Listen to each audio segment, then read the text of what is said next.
भैया, हमें जल्दी जल्दी से काम खत्म करना होगा और हमें घर जाना है।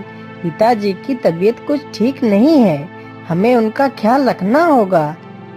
हाँ हाँ छोटे, आज हम लोग जल्दी ही घर चले जाएंगे।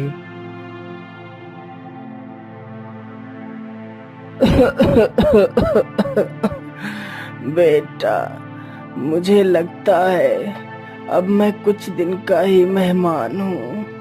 बेटा, मेरे ना रहने के बाद तुम लोग मेरी चारपाई के नीचे जमीन में 2 सोने के घड़े रखे हैं। तुम लोग उन दोनों घड़ों को खोदकर आपस में बांट लेना। ये बात बोलते बोलते ही सुखीराम की मृत्यु हो जाती है। फिर चारों लड़के अपने पिता का अंतिम संस्कार करते हैं। चलो भैया, अब हम लोग वो सोने के घड़े खोद लेते हैं और आपस में जल्दी से बांट लेते हैं।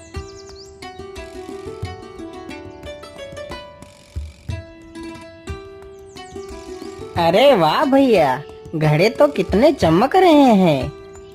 लेकिन बड़े भैया, हम लोग तो 4 हैं और घड़े तो सिर्फ 2 ही हैं, तो हम इन्हें आपस में बांटेंगे कैसे? अरे सुनो मेरे प्यारे भाइयों, हम ऐसा करते हैं, कहीं शहर चलते हैं और वहाँ चलकर कुछ काम करते हैं। काम करके जो धन इकट्ठा होगा उसी से हम 2 घड़े और खरीद लेंगे। फिर हम चारों भाई एक एक घड़ा बांट लेंगे। हाँ हाँ भैया, आप बिल्कुल ठीक कह रहे हो।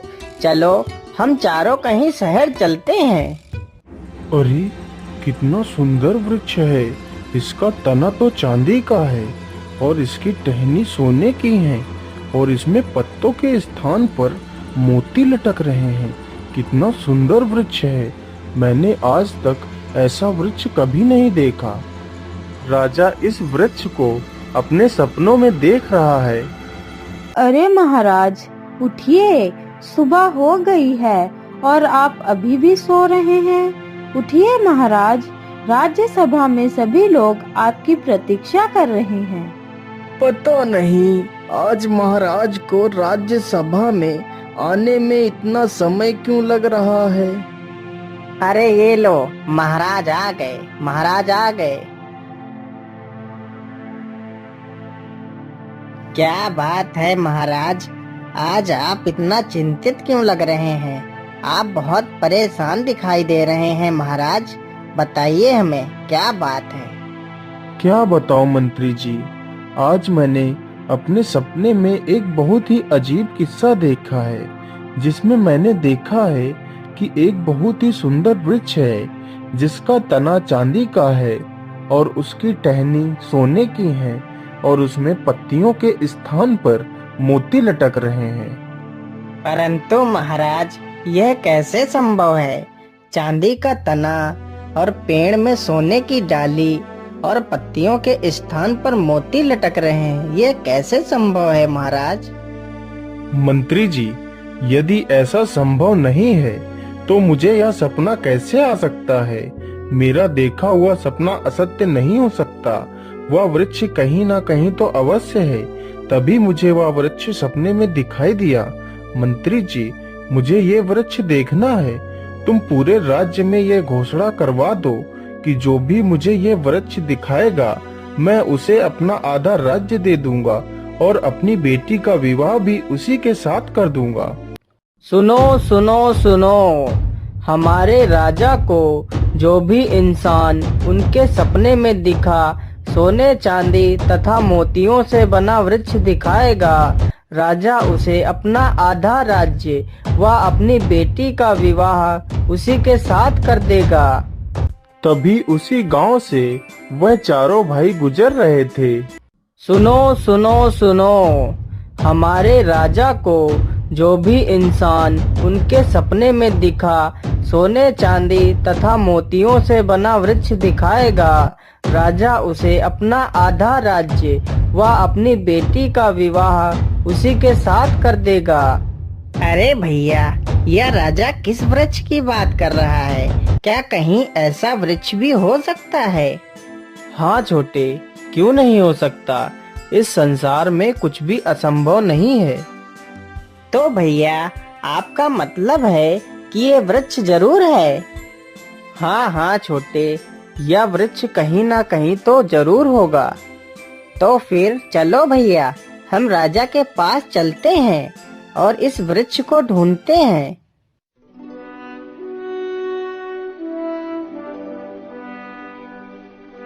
अच्छा, तो तुम लोग मुझे वह वृक्ष दिखा सकते हो? हाँ महाराज, हम चारों आपको वह वृक्ष दिखा सकते हैं। तो ठीक है, तुम चारों जल्दी से जाओ और मुझे वह वृक्ष जल्दी से लाकर दिखाओ। मुझसे और प्रतीक्षा नहीं हो रही है।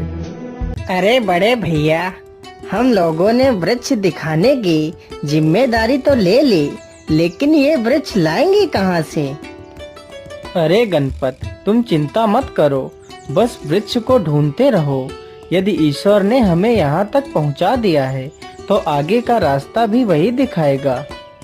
उन चारों को घूमते घूमते सुबह से शाम हो जाती है, तो वह चारों एक पेड़ पर चढ़कर बैठ जाते हैं।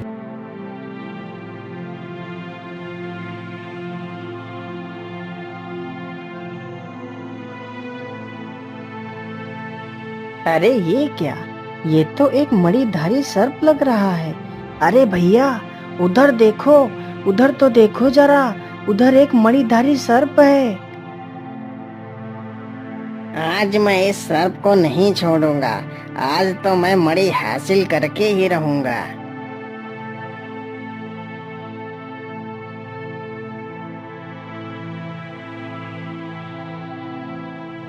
अरे भैया, यह सफेरा तो इस मासूम को मार डालेगा। चलो हम इसकी मदद करते हैं। अरे छोड़ दो इस सर्प को, नहीं तो तुम्हारा सिर तुम्हारे धड़ से अलग कर देंगे। नहीं नहीं भैया, मुझे मारना मत, मैं इस सर्प को छोड़ देता हूँ। फिर सपेरा उस सर्प को छोड़ देता है और वहाँ से भाग जाता है। तभी वह सर्प एक इंसानी रूप धारण कर लेता है। हे वीर कुमारों, आप कौन हो जिसने मेरी जान बचाई है? नहीं तो आज ये सफेरा मेरी मणि के लिए मुझे मार ही डालता।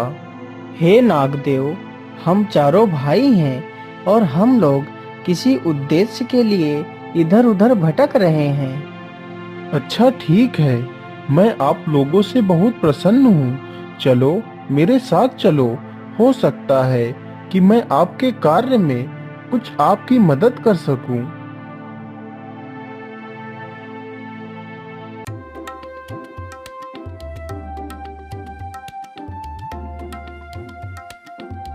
हे वीर कुमारों, आप बहुत ही बहादुर हो, इसलिए मैं अपनी तीनों पुत्रियों का विवाह आप लोगों के साथ करना चाहता हूँ। हे नागदेव, हमें आपका प्रस्ताव स्वीकार है, परंतु हम लोग अभी विवाह नहीं कर सकते। लेकिन तुम लोग विवाह क्यों नहीं कर सकते? इसका क्या कारण है? हे नागदेव, हम लोग बाहर एक बहुत ही जरूरी उद्देश्य के लिए आए थे। वो उद्देश्य क्या है वीरो, जिसे तुम पूरा करना चाहते हो? हे नागदेव, हम लोग ऐसे वृक्ष की तलाश कर रहे हैं जिसका तना चांदी का हो और उसकी टहनियाँ सोने की हों तथा उसकी पत्तियों के स्थान पर मोती लटक रहे हों। हमें यह वृक्ष राजा को दिखाना है, राजा का यह हुक्म है। लेकिन ये पेड़ तो मेरी तीनों राजकुमारियां ही हैं। वो कैसे नागदेव? मैं कुछ समझा नहीं, आप मुझे समझाइए। हे वीर पुत्रों, जब तुम मेरी बड़ी पुत्री के ऊपर इस जल को डालोगे तो वह चांदी का तना बन जाएगी, और जब तुम मेरी मझली बेटी के ऊपर इस जल को डालोगे तो वह सोने की डालियां बन जाएगी, और जब तुम इस जल को मेरी छोटी पुत्री के ऊपर डालोगे तो वह मोती बनकर पेड़ में लटकने लगेंगी। हे नागदेव, यह चमत्कार मैं अपनी आँखों से देखना चाहता हूँ। तो ठीक है वीर कुमारों, ये देखिए।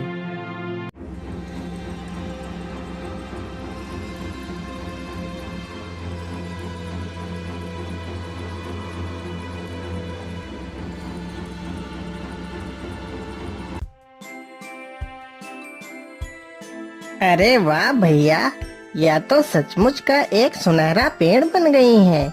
यह तो चमत्कार हो गया है। लेकिन नागदेव, हमें इस पेड़ को वास्तविक रूप में लाने के लिए क्या करना होगा?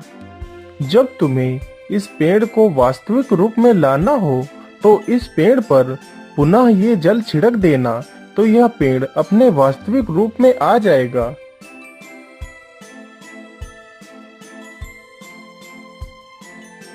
फिर उन चारों भाइयों में से 3 बड़े भाइयों ने उन नाग कन्याओं से विवाह किया।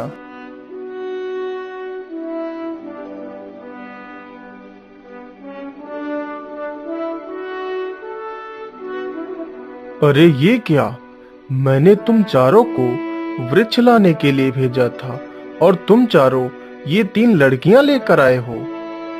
नहीं महाराज, हम पेड़ भी लेकर आए हैं। आप अपने राज्य में घोषणा करवा दीजिए कि जिसे भी यह वृक्ष देखना है वह कल सुबह आ जाए। राजा ने ऐसा ही किया। उसने अपने पूरे राज्य में ये घोषणा करवा दी। अगले ही दिन बहुत सारे लोग पेड़ देखने के लिए जमा होते हैं।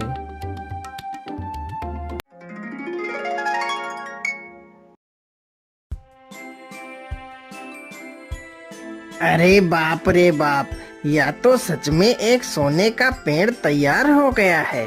मुझे तो अपनी आंखों पर विश्वास नहीं हो रहा है। यह तो किसी चमत्कार से कम नहीं है।